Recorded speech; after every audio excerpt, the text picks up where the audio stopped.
Alors moi je vais vous parler de ces règles qui ne devraient pas être des règles, c'est-à-dire tous les process, toutes les règles qu'on nous impose et qu'on impose aux autres et qui ne servent à rien. Alors juste pour prendre conscience un peu rapidement de ce de quoi on parle, je vais commencer par vous poser trois questions.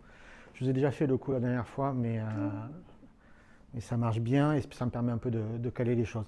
Je vais vous demander de lever la main si dans votre boulot aujourd'hui ou dans le précédent, si vous êtes indépendant, il y a des règles, des process. Est-ce que vous pouvez juste lever la main tous ceux qui ont déjà eu des règles, des process dans leur boulot?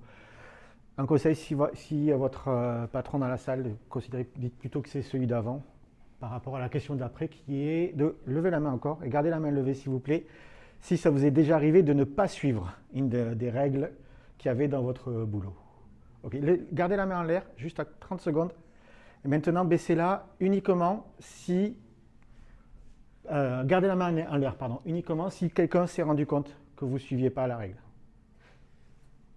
Ah, il y en a un petit... Ouais, c'est ça.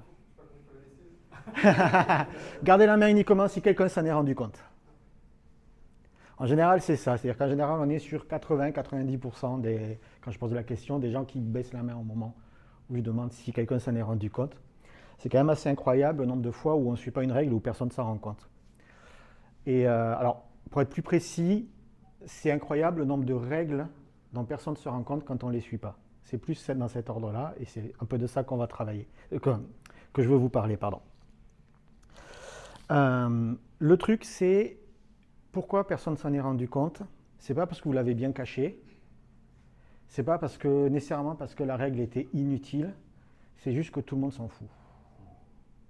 Et c'est de ça dont je vais vous parler. Alors, on ne va pas développer le sujet à fond parce que ça prendrait des heures, mais en 10 minutes, je vais vous donner un petit truc pour identifier les règles qui n'ont pas besoin d'être des règles.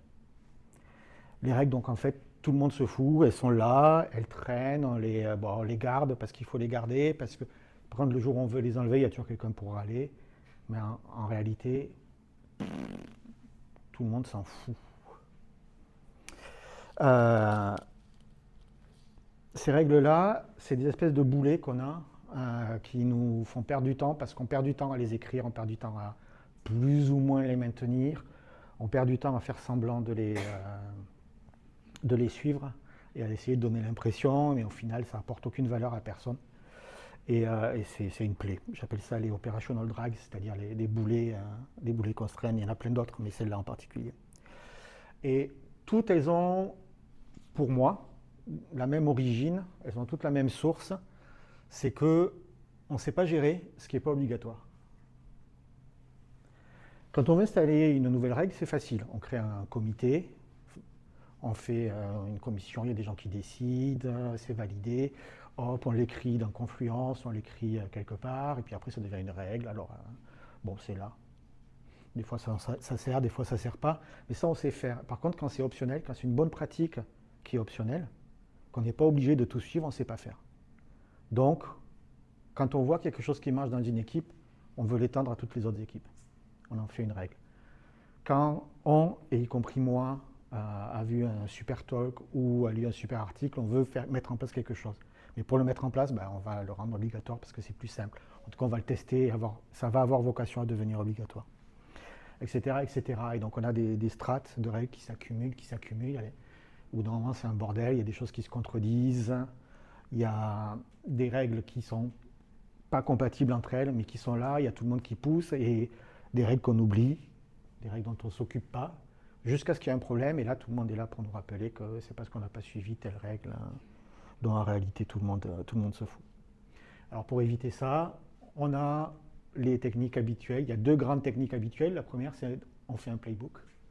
Le playbook, c'est magique, on écrit les règles. Donc pareil, pendant 6 mois, on se met d'accord, on simplifie à mort, on écrit tout. On publie le playbook, tout le monde est content. Et le lendemain, on rajoute une petite exception. On rajoute un petit truc, une petite nouvelle règle parce que c'est pas mal. Et puis parce que ça, c'est bien. Ah, vous avez vu, Spotify, ils font comme ça. Puis bon, si moi je ne suis pas, c'est pas très grave. Et puis au bout de 3 mois, on en est là. On est exactement au même problème, des règles qui se contredisent, des gens qui tirent la bourre pour savoir qui a plus raison que l'autre, etc.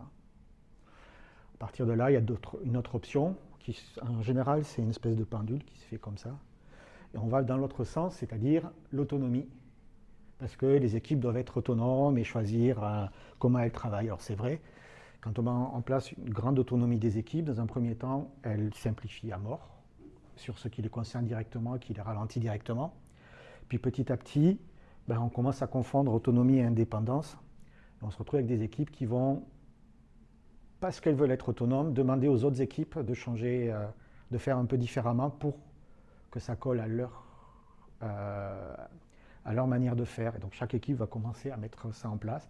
Ça va devenir de plus en plus important. Puis à la fin, on n'a pas un playbook, on en a un par équipe. Et au final, ça donne exactement le même résultat.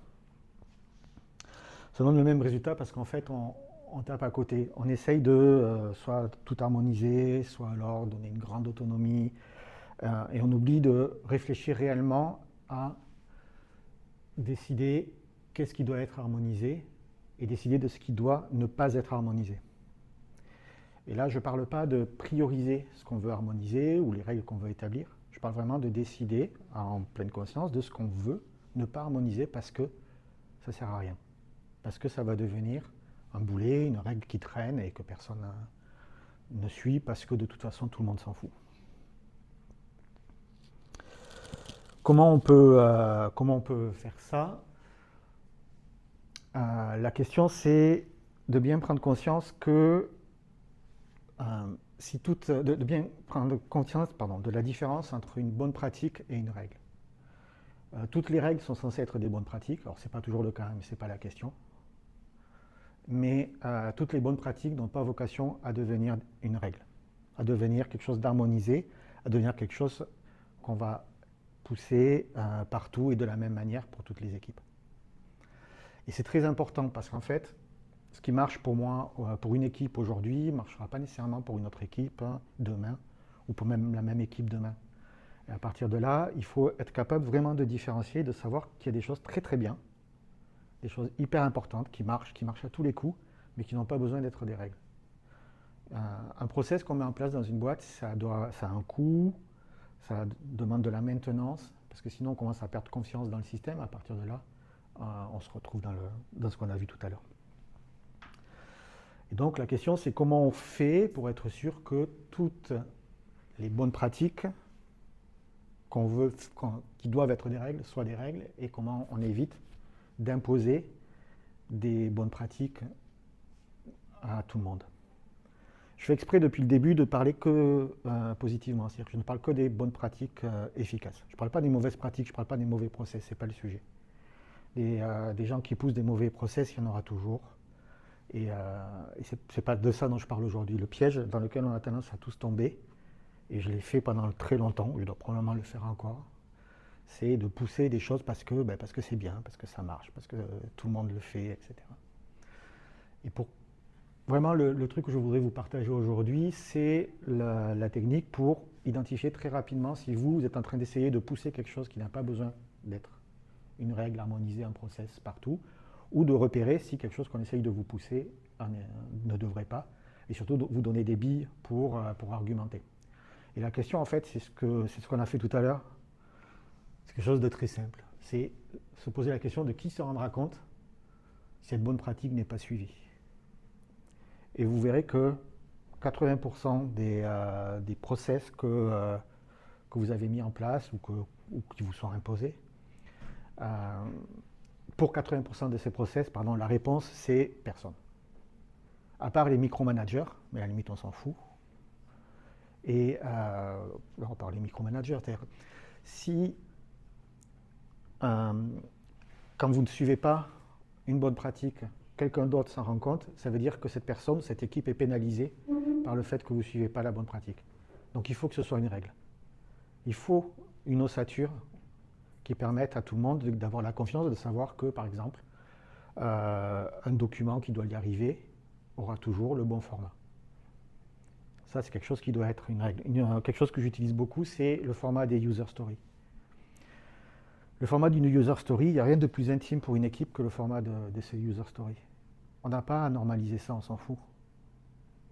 Il y a des manières de faire qui sont mieux que d'autres, mais à la limite, Ça ne change rien si une équipe ne suit pas la meilleure pratique du monde, puis ça ne veut rien dire la meilleure pratique du monde.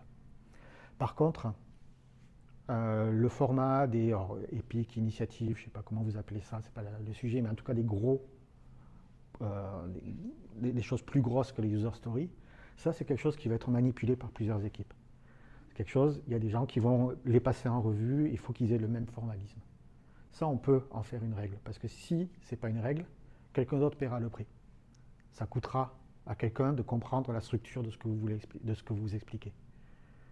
C'est un exemple qui est très simple, mais qui en général parle bien, parce que ça montre la différence entre une règle une bonne pratique qui doit être une règle, parce que sinon quelqu'un d'autre va payer le prix, et une bonne pratique qui n'a pas besoin d'être une règle, parce qu'en réalité on s'en fout. Si tu écris tes user stories avec le format The user I want so that, et moi je fais différemment, personne ne s'en rendra compte. Donc on n'a pas besoin de passer du temps, de l'énergie, de l'argent à tout harmoniser. Après c'est une question de formation, c'est une question de coaching pour aller vers des choses qui marchent, mais en tout cas on n'est pas obligé d'insister. Voilà. Je ne suis pas allé au fond du sujet. Pardon.